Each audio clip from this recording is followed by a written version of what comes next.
I've had feelings for Emily for 12 years. I watched her cycle through boyfriend after boyfriend. Just when everyone thought I could make her settle down, she blocked me over another guy. Over a month later, she stood amidst endless rose blossoms, cheeks flushed as she asked for another chance. I pulled a crimson wedding invitation from my bag, smiling. My wedding's next week. Hope you can make it. Emily sent a message to our childhood friends group chat. Meet at the usual spot tonight. Big announcement. Sam teased. Oh ho. Formal notice? Finally committing? Such jokes were common. But this time, Emily simply replied. Yeah. That single word dropped like a boulder, rippling through the chat. Holy shit. The Queen player's retiring? Ethan finally wearing down the fortress? Let me deduce. No recent flings or side pieces. Ethan's definitely the main lead now. Congrats, man. 12 years pays off. My affection for Emily was never secret, my devotion public knowledge. She'd reserved her softest side exclusively for me too. Emily arrived last to her own gathering, trailing a shy, handsome boy who reminded me painfully of myself 12 years earlier, that trembling southern village kid first entering the Miller's mansion. Mocked for his accent until Emily took my hand. The group's laughter died as she linked arms with the newcomer. This is Lucas, my boyfriend. Her gaze stayed glued to him, tenderness radiating like any smitten girl. Lucas waved awkwardly, voice tinged with shyness. Hi everyone. Sam recovered first, forcing laughter. Secret keeper much? Since when? His frequent glances at me couldn't mask his concern. Worry I'd make a scene? That I'd break? I swirled my drink, mouth bitter. Emily and I had always hovered between friendship and romance, without official status. What right did I have to protest? Though Emily cycled through men like seasonal trends, she'd never formally introduced any. This meant everything. She nestled closer to Lucas. We've been dating 2 months. He's shy, play nice. 12 years ago, she'd said those exact words about me. At 14, that radiant girl shielding me from bullies became my entire sun. The group reacted with muted politeness. 12 years of friendship meant their loyalty stayed with me. The presumed endgame. Silence heavy as fog settled over us. Luke Brown grew even more uneasy. He lowered his head, lightly tugging at Emily Johnson's sleeve. Em, he whispered. They don't seem to welcome me here. Hearing his form of address, I frowned slightly, feeling a visceral discomfort. When we were teenagers, Emily would often ambush me during play fights. She'd either snatch things from my hands or leap onto my back, arms wrapped around my neck, forcing me to call her Em. Though only 2 months older, her mischievous persistence always won out. I'd eventually relent, face flushed crimson, gritting out that reluctant M before she'd release me. Back then, she still carried traces of girlish innocence, maintaining her young misdemeanor around other boys. Emily was about to comfort him when a glass shattered in the corner. Ryan Wilson, who'd always clashed with me, stood there with stormy features. Emily, he growled. What the hell have you been treating Ethan as all these years? Emily's expression darkened. Her gaze swept the room before landing on me. I don't know what misunderstandings you all have, she said coolly, but Ethan has always been just a younger brother to me. Just a younger brother. Had she forgotten last New Year's gathering when Sam brought fireworks and invited everyone outside? She'd draped herself over the couch beside me, clutching my arm while laughing. We're staying put. My Ethan's keeping me company. When someone teased, since when did Ethan become yours? She'd tossed a mandarin at them, grinning wider. Always has been. He's my childhood sweetheart. Yet 6 months later, she could look me in the eye and calmly declare me her sibling. I pressed a hand to my chest. The ache was there, but not as sharp as I'd feared. Instead, relief surfaced, like finally receiving that rejection letter 12 years after submitting my treasured childhood manuscript to a magazine. The anticipation had long eroded, leaving only quiet acceptance. My feelings for Emily hadn't vanished, but the desperate hoping had. Ryan tried to protest further, but I stopped him. He shot me a disgusted look. Pathetic. He spat before slamming the door. Taking my phone from the table, I moved to follow. Ethan, come back. Emily called as my hand touched the doorknob. I turned with a smile. Don't worry, Em. I'll check on Ryan. It was the first time I'd ever used that nickname freely. Her frozen expression showed no pleasure. This time, I didn't obey. The door closed behind me, muffling the renewed sound of breaking glass. My concern for Ryan was merely an excuse to leave. We'd been rivals since school days, basketballs accidentally hitting me, scissors mysteriously ruining my art projects, textbooks disappearing, caterpillars appearing in my desk. Even now, though he'd spoken up for me, I felt no urge to bridge our enmity. Planning to head home, I paused at the entrance.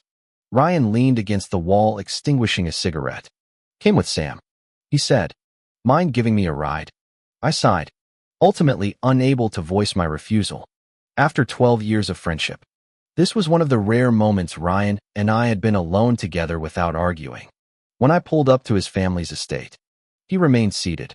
After a long pause, he finally said, "That Luke resembles who you used to be." "What does that matter?" I retorted, opening the passenger door. "He'll never be me, just like I could never become him." Ignoring his indignant protests, I drove off toward the neighboring mansion. Our Miller family estate stood between the Wilson and Johnson properties. This gated community exclusively housed the city's elite. As I parked, Ryan's call flashed on my screen with a demand to check our group chat. Red envelopes flooded the close friends group where Emily had added Luke.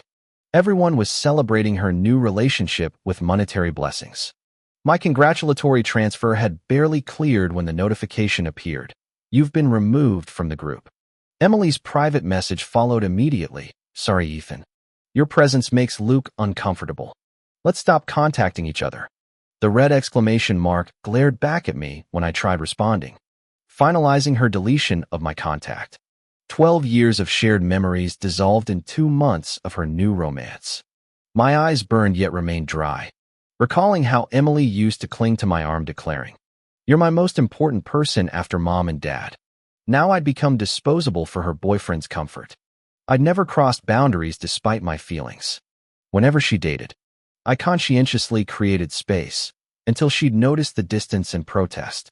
Her first college boyfriend had been my own roommate, a guy who'd weaponized my trust to pursue her. Their 3-day relationship ended with him screaming at me in the dorm hallway. She dumped me. Happy now? Ecstatic. I deadpanned.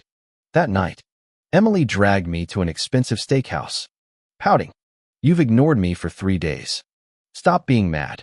When I explained about respecting her relationships, she insisted, "I only dated him because you two were close.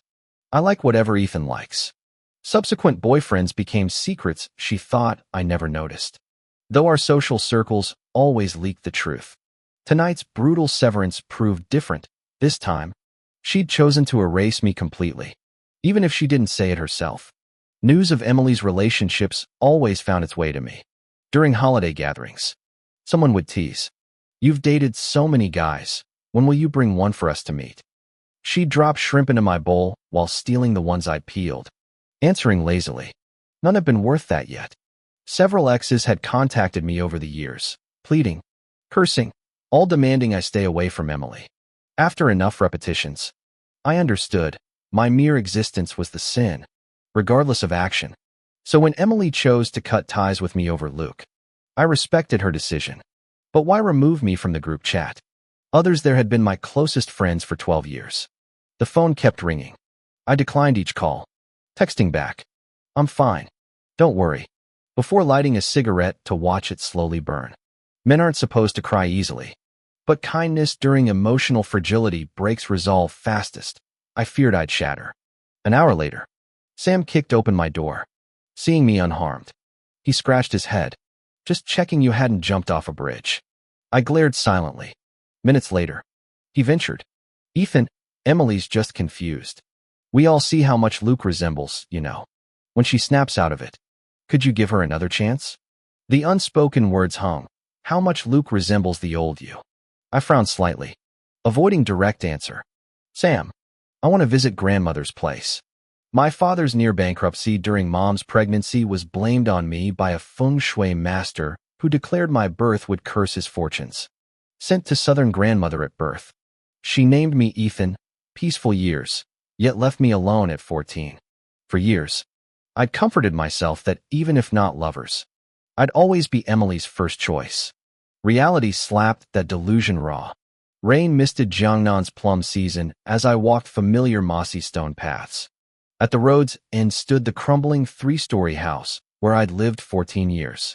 Mom called grandmother a stubborn old woman, refusing city comforts to guard this ruin. But her stubbornness gave me childhood's only warmth. A vendor's loudspeaker blared fresh bayberries. As a man emerged from a nearby villa. Spotting me, he exclaimed, "Ethan, why visit outside Memorial Days?" Forcing a smile, I gestured at my suitcase. "Just staying a while." His eyes softened.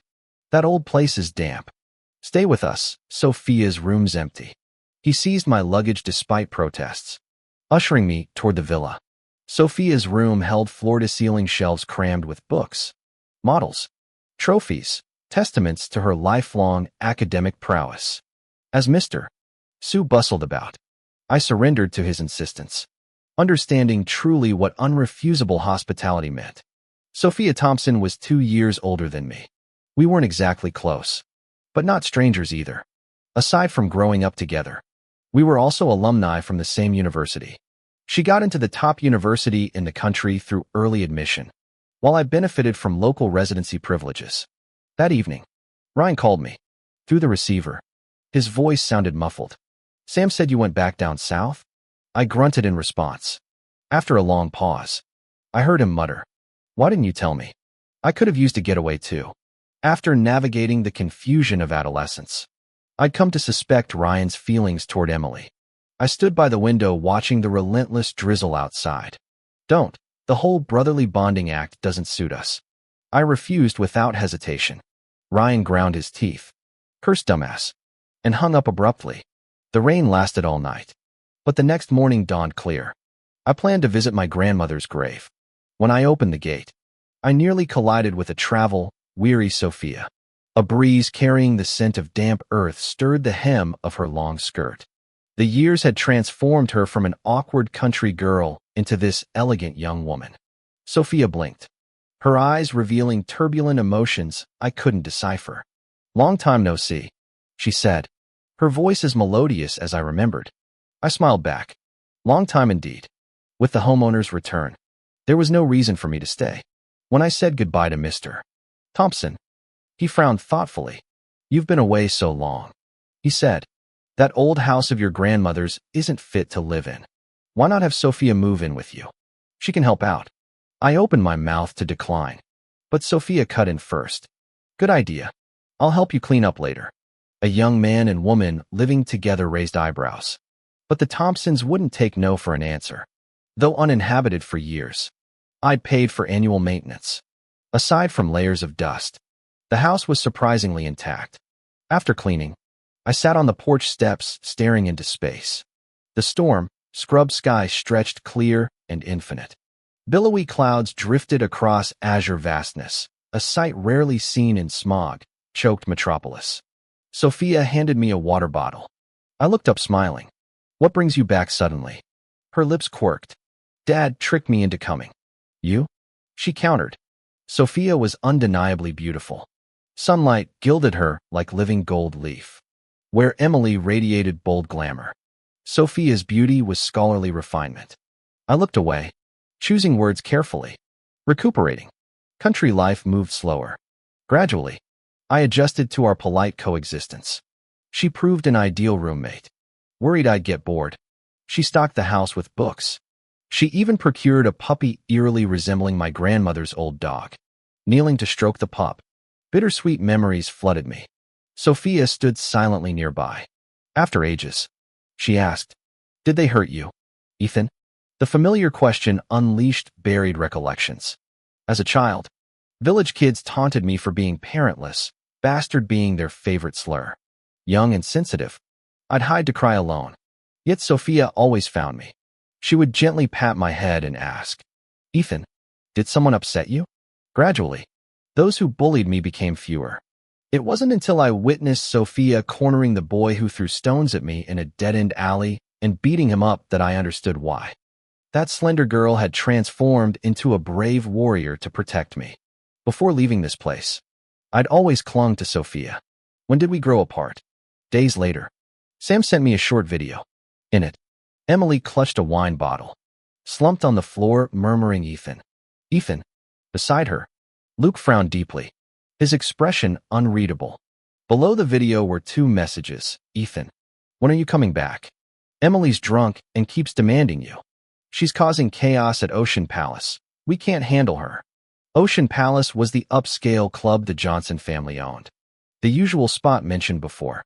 Emily often got wasted during outings. She'd only leave quietly if I came to retrieve her. I marveled she could still recognize me while intoxicated. When I later asked if she worried about mistaking someone else, she pouted, "How could I? You're the one and only Ethan." It was these countless ordinary moments that sustained my affection for 12 years. Doesn't visible hope justify such persistence? I replied, "Stop updating me about her." The instant my message sent, Sam called. After hesitation, I answered, "Ethan, Emily's been having a rough." His words dissolved into commotion. "Emily, give that back." Suddenly, Emily's voice filled the receiver. "Ethan, when are you fetching me? You didn't visit when I was sick." I hung up mid-sentence. That night, Luke repeatedly requested to connect, claiming he had something to show. After 20 persistent attempts, I relented. He sent a photo. Emily lay unconscious on hotel sheets, dark hair fanned like some seductive spirit. Luke beside her. Accompanying text read, "Ethan, Emily and I know you love her, but she only sees you as family. She confessed loving only me. Tonight's drinking stemmed from jealousy over another girl. Don't misunderstand." The lengthy explanation bored me. Our 12-year bond ended when she removed me from the group chat. Letting go proved easier than imagined. I calmly replied, "Congratulations." Raindrops pattered for days. Sophia preferred brewing tea while sketching by the window. I lounged on the sofa reading, our adopted terrier pudding curled at my feet. Our rapport had deepened remarkably. Outside, rhythmic rainfall. Inside, pen scratching paper. Occasional page turns. The scene evoked unexpected tranquility, like suspended serenity in our chaotic world. Urgent knocking shattered the peace. Sophia's neighbor stood breathless at the door, face etched with panic. "Sophia, your father just collapsed. You need to go check on him." Sophia's hands froze mid-motion. Her slender frame swayed slightly before she bolted outside like someone possessed. I hurried after her. Mr. Thompson had always been kind to my grandmother and me. When Grandma was alive, he'd frequently helped us out. These past few months, he'd been bringing homemade meals every few days. Mr. Thompson lay pale against the hospital sheets. "Dad, how are you feeling? Should we go to the hospital?" Sophia asked, her voice trembling despite efforts to control it. Noticing me behind her, Mr. Thompson sighed deeply. "I wasn't going to tell you this." He motioned me closer, fumbling under his pillow to produce a medical report. "My time's running out. My greatest worry is Sophia. Ethan, I know you're a good man. I want to entrust her to your care." The document clearly stated late stage cancer. Sophia snatched the paper, her frown deepening as she read. After prolonged silence, she finally said, "It might be a misdiagnosis. Let's get another opinion later." But her daily growing silence told another story. Where she'd once comforted my childhood tears, now I sought her hidden sobs. Finding her with reddened nose and glistening eyes, my heart constricted. "Cry if you need to. Don't hold back," I said, settling beside her. Hesitant fingers eventually found her hair, gently tousling the soft strands as she'd done for me years ago. As June waned, the summer heat felt more oppressive than ever. "I came back because Dad said he was sick," she told the twilight sky, voice cracking. Then he brushed it off as a joke. I almost believed him. I listened quietly. She needed an ear more than conversation. "Ethan, thanks for these past days. Please don't take Dad's words seriously. I'm not your responsibility. You shouldn't chain yourself to me out of obligation, least of all marriage." Mr. Thompson's final wish had been our union. Gazing at the horizon, I pondered our recent interactions. Being with Sophia felt natural, comfortable in shared silences. Her tears sparked visceral protectiveness. The idea of shouldering her burdens didn't repel me. If anything, it kindled quiet anticipation. "Sophia," I finally said, "let's get married. Until 14, My parents were holiday card strangers. Afterward, they became ATM machines asking if funds sufficed. Did they love me? Probably. But 14 years emotional void left them awkward at intimacy. Watching mom laugh with my 5 years younger brother. I'd repeat this mantra like rosary beads. When I called about wedding plans, mom simply asked about the bride's background before approving. We set the date 6 weeks out. Sophia wanted simplicity, but I insisted otherwise. She'd have what every bride deserves. I wouldn't let her feel lacking. Leaving the wedding planner's office together, we found a blue Pagani Huayra parked outside our apartment. Sam emerged. Sharp features marred by exhaustion. Dark circles and stubble suggested all night driving. His frown shifted between Sophia and me. She's the one you're marrying? He demanded. Of all friends, only Sam had received my wedding news. I nodded. Sam's expression darkened further. Ethan, we need to talk. Sophia tactfully withdrew, her quiet consideration as constant as ever. Sam watched her leave before asking, have you made up your mind? Following his gaze, my voice softened involuntarily. Yes, I have. Sam sighed. Ethan, marriage isn't a game. You've loved Emily for over a decade. I don't believe you could transfer your affections so quickly. Her hurting you doesn't justify harming another innocent woman. Ask yourself truthfully, do you even love her? I paused. Memories of recent days with Sophia surfacing. Our interactions were quiet, yet comforting. Though not talkative, she'd always have breakfast waiting when I awoke. I could still picture her wearing that whimsical cartoon apron, smiling as she called me to eat, while little Pudding wagged his tail around her ankles. That image of domestic tranquility, woman and dog creating life's simple warmth, suddenly clarified everything. Patting Sam's shoulder, I answered firmly, I'd never hurt Sophia. As for love, perhaps I do. After Sam left, wedding preparations consumed me. The Miller-Thompson union would occur soon. Given Mr. Thompson's declining health, though still texting occasionally, Sam mostly avoided mentioning Emily until one message revealed everything.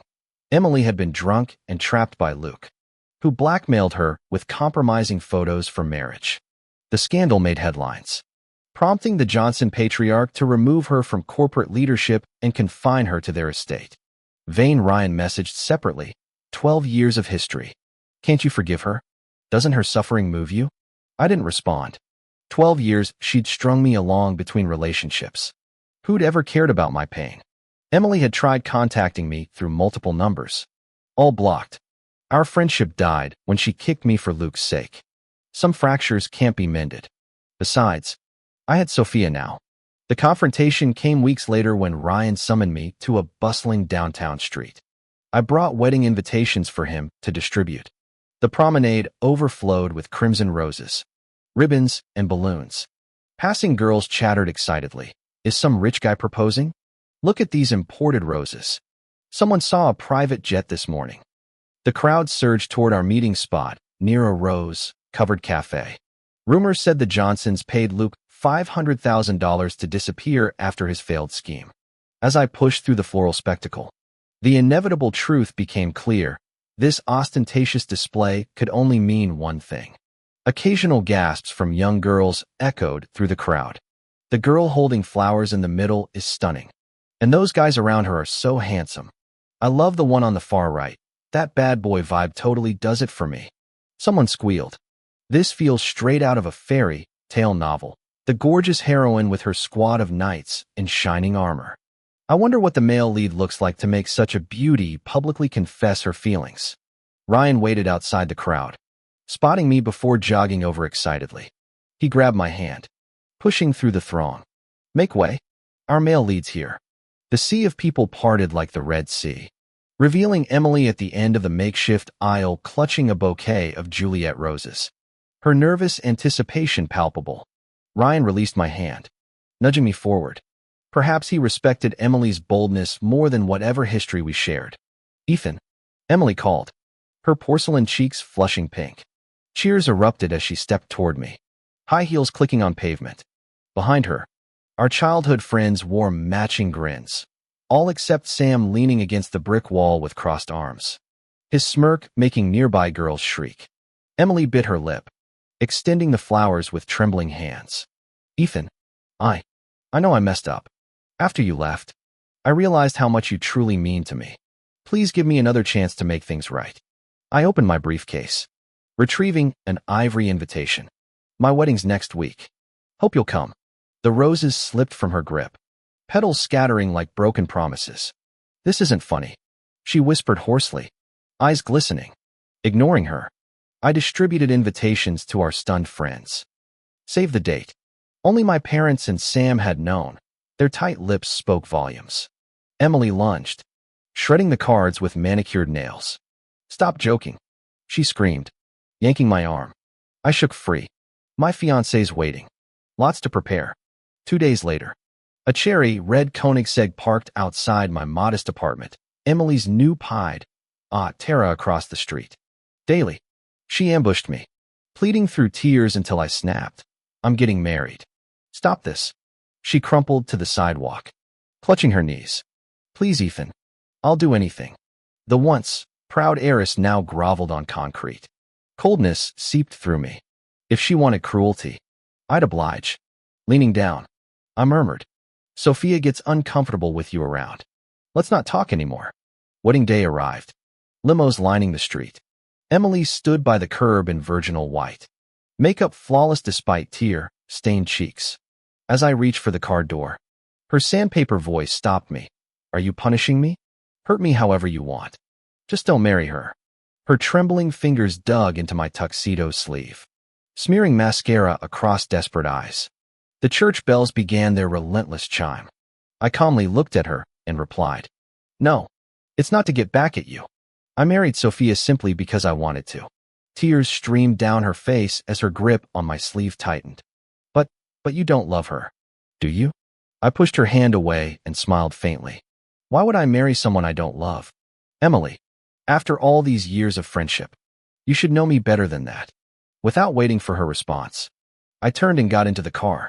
The motorcade drove away, her lonely figure in the wedding dress still visible in the rearview mirror for miles, a white silhouette frozen in place like some tragic punchline. Marriage changed little in our daily lives. To better care for Mr. Thompson, we moved back to the townhouse. Sophia took the bed while I slept on the floor, until I understood her true feelings. I owed her this respect. Sam still occasionally texted me, exchanging mundane updates while carefully avoiding any mention of Emily. I learned about Mr. Johnson's ousting from the board through business news. Luke had proven ruthless yet reckless, stealing several bidding documents from Emily and selling them to competitors. When Johnson Enterprises suffered catastrophic losses, the elder Johnson had to liquidate stocks to cover debts. Though he succeeded in getting Luke imprisoned, the board used Emily's blunder as justification to strip him of power. I shook my head at the poetic justice, a father paying for his daughter's mistakes, but didn't dwell on it. Mr. Thompson's passing came that winter. Sophia handled the funeral arrangements with unsettling composure. Having grown up motherless with only her father, this stoicism broke my heart. Perhaps that shared experience of parental absence was why she'd protected bullied, lonely me all those years. For the first time in our 6-month marriage, I held her as she sobbed uncontrollably against my chest. Ethan, I have no family left. I choked back tears to comfort her. You have me now. We'll face everything together. Sophia, we stayed in the southern riverside town until spring. While packing to return to the city, our cat Pudding trotted in with a dusty journal covered in cobwebs. The pages revealed years of tender observations, pressed flowers from our college campus, notes about my coffee preferences, timid poetry about shared glances. My vision blurred as I turned each leaf. Sophia found me crouched over the open diary. You saw everything? Her voice trembled with vulnerability. I looked up, my smile answering before words could form. Turns out we've been dancing around the same truth. Fancy that. I love you too. Our marriage lacks dramatic passion, but life isn't meant to be a fireworks display. Between shared chores and quiet evenings, we've found warmth in the ordinary. As Sophia often says while sorting laundry or debating takeout choices, who needs grand gestures when we have this? The journal now sits on our nightstand, its pages slowly filling with new memories, grocery lists overlapping old love notes. Ultrasound photos bookmarked between college mementos. Our story continues. One ordinary miracle at a time.